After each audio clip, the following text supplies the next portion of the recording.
Could Strange New Worlds finally give us the episode we've been waiting for? After last week's letdown, my hopes were pinned on Terrarium to turn things around, and I was not disappointed. This episode delivered heart-pounding adventure and a surprising dose of emotion, forging an unlikely friendship that I never saw coming. There's also a return of a classic Star Trek concept that made my inner Trekkie jump for joy. Plus, a twist ending packs an emotional gut punch and raises big questions for the finale. I'm still reeling, in a good way, and I can't wait to dive into why Terrarium was such a standout.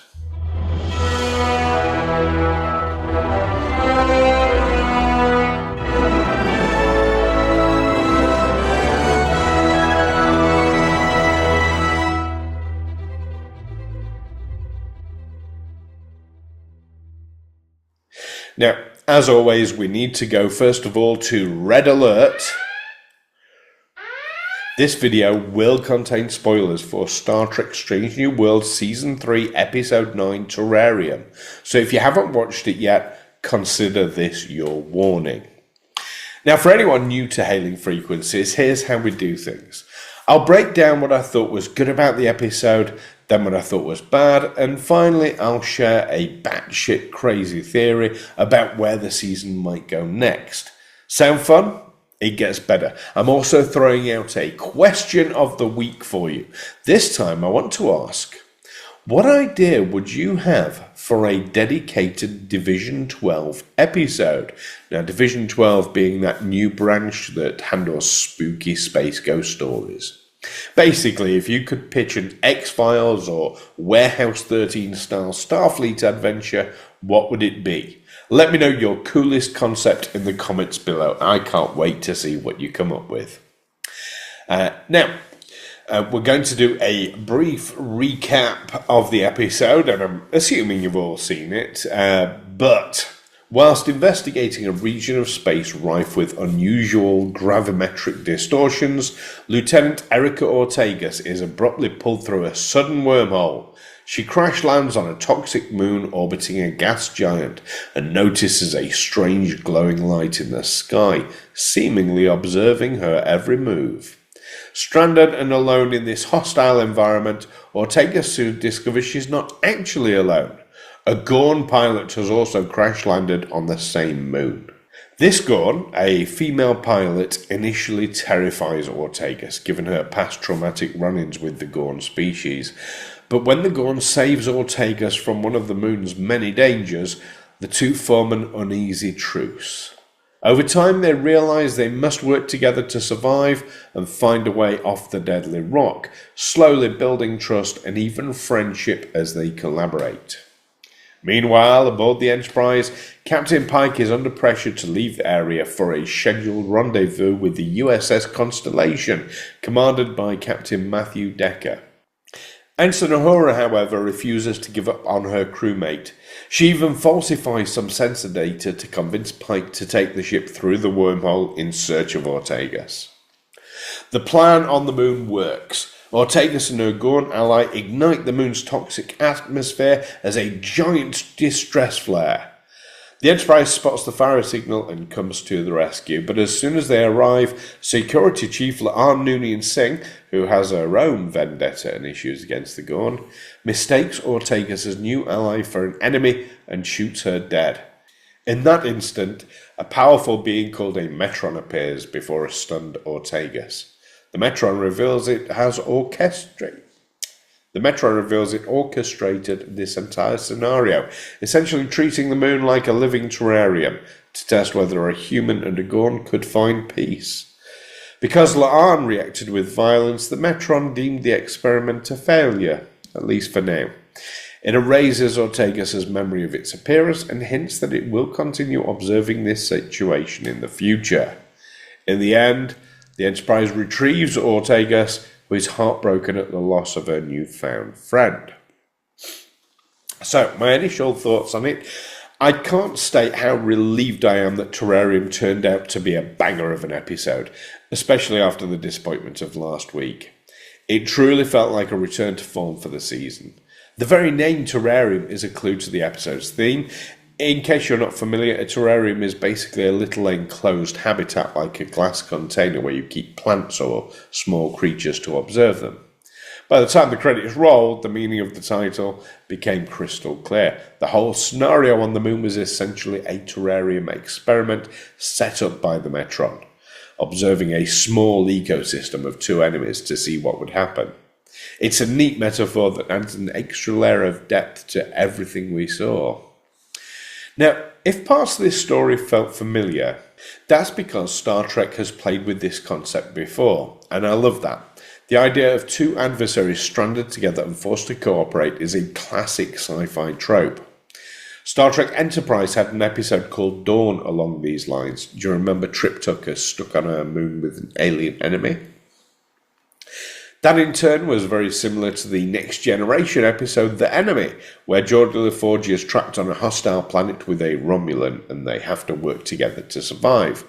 And all of those stories owe a debt to the 1985 sci-fi film Enemy Mine, which itself was based on a novel.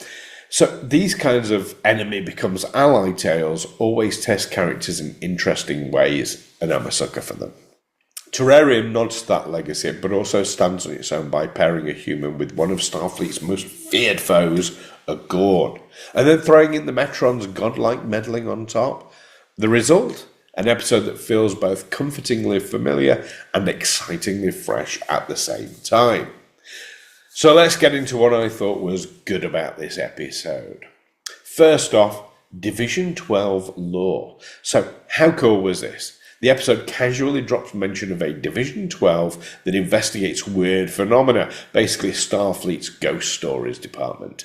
I mean, yes please. My mind instantly went to Warehouse 13 but set in space. Essentially an X-Files style branch of Starfleet. I'd be all for seeing this explored more. Even just that one line sparked so many ideas and got me excited about the wider Star Trek universe. Next up, Erica Ortegas finally in the spotlight. So, an Ortegas-focused episode is something fans have been clamouring for since Season 1, and it did not disappoint. Melissa Nevia got to flex her acting chops, showing off Ortegas' resilience, wit, and vulnerability in one go. It was fantastic to finally see Erica take centre stage and learn more about what makes her tick, beyond just being the wisecracking pilot. By the end of the episode, I felt even more connected to her character, which is exactly what a Spotlight episode should accomplish. Next up is the USS Constellation and Captain Decker name drop. Now, did you catch the Enterprise's planned rendezvous with the USS Constellation under Captain Matt Decker? That little reference made my inner Trekkie cheer with delight. For anyone who might not know, the Constellation is the sister ship of the Enterprise that appears in the TOS episode, The Doomsday Machine. It was commanded by Commodore Matthew Decker, the very same person just a few years later in the timeline. Dropping his name here is a great continuity nod. It doesn't derail the story if you're new, but if you're a long-time fan, you can appreciate the significance. I love these subtle Easter eggs that reward our knowledge of Star Trek lore without alienating new viewers. And finally, for my goods, the return of the Metrons. I absolutely loved that a Metron showed up. The Metrons are the advanced alien species from TOS, the classic episode Arena, who forced Kirk and a Gorn to duel as a test of humanity's worthiness. Seeing one meddling here was a fantastic surprise and ties directly into that lore. In a way, Terrarium serves as a prequel to Arena, showing that the Metrons have been interested in the human-Gorn dynamic for some time. I doubt we'll see the Metrons frequently, they're elusive godlike beings after all, but this cameo was such a treat for long-time fans. It even cleverly preserves the continuity. By erasing Erica's memory, the Metron ensured that Starfleet won't recall their encounter, which explains why Kirk and crew were unaware of the Metrons later. Continuity preserved and a cool story delivered. Now, it's not all cakes and ale. Onto one I thought could have been better in this episode. First of all, the too fast wormhole ID. Now, this is a small nitpick, but the shuttle's computer identified the anomaly as a wormhole almost immediately. For me, that was a little jarring. Even nearly 100 years later in the Trek timeline, for example on Voyager, it usually takes Starfleet a good while to scan an anomaly before they confidently call it a wormhole. But here it was like, alert, wormhole detected, within moments. It felt a bit too convenient. Now, maybe, to give an in-universe excuse, 23rd century censors are just overly eager and label any weird spatial distortion as a possible wormhole until proven otherwise. And perhaps later on Starfleet updated their systems to be more cautious after too many false alarms. Still, it stuck out to me that the identification happened unrealistically fast. And my next bad point is the coincidental wormhole exit point. So, space is big, really big. I mean, you might think it's a long way to the shops, but that's nothing compared to space. That famous Douglas Adams quote from The Hitchhiker's Guide to the Galaxy popped into my head here. The point is, space is huge, and the odds of a wormhole randomly appearing right in the middle of a solar system, exactly where our hero needed to be, is infinitesimal. I actually asked ChatGPT to crunch the numbers, and it came out to roughly 1 in 200 billion. So at first I was ready to slap on this on the bad list as a contrived plot point. What are the chances that the wormhole exit would be within a solar system? It felt like a big coincidence that stretched believability until I had a realization mid-thought. Now, hang on a minute. The wormhole wasn't a random freak event at all. The Metron essentially created it as part of the test, so they wanted to yank Ortegas into this scenario. When that clicked, this bad turned into a kind of awesome little detail. It wasn't just lazy writing, it was intentional design by an omnipotent being.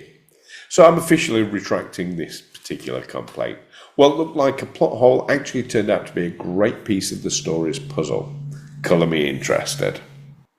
And now onto the batshit crazy theory. So, this is the theory that I've been teasing so far. If you've been following my reviews, you already know where I'm going with this. If not, strap in because it's wild and a little bit out there. I have this theory that Captain Marie Battelle is essentially a Gorn. Yep, like a werewolf, but Gorn. You'll recall that she was infected with Gorn eggs back in the Season 3 premiere. Sure, the crew neutralised those eggs, but not all of the effects are gone. Marie still has dormant Gorn DNA or biology inside her. My prediction is that this will lead to her making a huge sacrifice to save the day, in the best tradition of werewolf stories. Specifically, I believe Battelle and the Gorn within her will have to sacrifice herself to protect the crew and possibly the whole Federation, maybe even the whole galaxy, from the Vesda life form that's been lurking as what I suspect is this season's real big bad. This episode actually makes me more confident in that theory. Why? Because it proved that the Gorn are not just mindless, monstrous killers. They are sentient. They even show compassion. Ortegas' Gorn ally saved her life and bonded with her. That means a lot for my theory. It shows that if Marie ends up with some Gorn in her, it doesn't automatically doom her to become a villain. She could retain her humanity like a conscious Gorn and potentially use her Gorn side for good. The fact that a Gorn and a human became friends here gives me the hope that Battelle's humanity might win out even if she starts exhibiting Gorn-like traits. It's evidence that the Gorn aren't purely evil beasts. Individual Gorn can make empathetic, humane choices. Now, something else from this episode in relation to that, the Gorn's fear of fire. Did you notice how the Gorn pilot absolutely freaked out when Ortegas ignited a flame to cook some food? That visceral terror of fire was very clear. Now think about Marie. If she has some latent Gorn DNA in her, she might share that with the same instinctual fear of fire. And what's a classic way to defeat an ancient body-snatching evil like the Vesda, the extra-dimensional lifeform introduced earlier this season? Often with fire, basically burn it out. So I suspect that in the finale, Batel will have to confront that weakness. She might be the only one who can get close enough to the Vesda or is immune to something it does, and she'll realise that the solution is to use fire, even though the Gorn part of her is terrified of it. I foresee a scenario where Marie, partly overtaken by Gorn instincts, must overcome her own, or Gorn, fear of flames in order to destroy the Vesda. Perhaps she'll literally walk through fire or use a fiery explosion to take the Vesda down, sacrificing herself in the process. It would be poetic, Marie conquering the monster inside her, literally and figuratively, by braving the very thing that monster fears most. In doing so, she'd heroically save the crew, perhaps even the entire galaxy, at the cost of her own life. It's tragic, I've grown to really like her character, but it would be an epic, selfless end to her arc, and it fits all the clues we've been given so far. It's also worth noting as well that we know Pike's fate and that he is essentially going to be sacrificing himself for others, so could end up being an inspiration to him as well.